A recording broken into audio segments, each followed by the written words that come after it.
جماعه شايفين دول؟ دي شريحه مانجا مجففه، بس ايه تجفيف عادي اللي احنا عارفينه، مش تجفيف بالتبريد، مش اللي هو اللي بيقرمش، لا شرايح كيوي مجففه برضو بس مش تجفيف بالتبريد. فيلا بقى بينا نجربهم سوا مع بعض. بصوا انا هبدا ده الكيوي. بسم الله الرحمن الرحيم.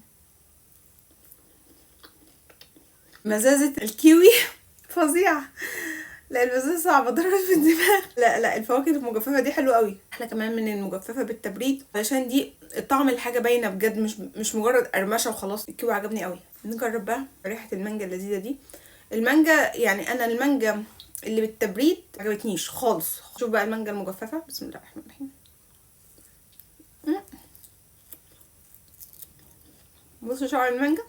تعرفوا يا جماعه في اخر سيزون المانجا بتنزل مانجا حجمها كبير جدا، وبيبقى فيها مانجا تاكل منها كميه، بس في الاخر ملهاش طعم. هي دي بالظبط، هي شكل المانجا وكل حاجه مانجا، كل خصائصها مانجا، بس ما فيهاش طعم المانجا.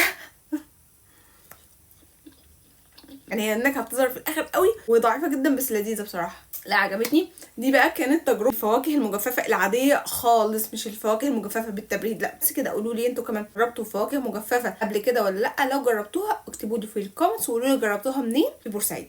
بون ابيتي.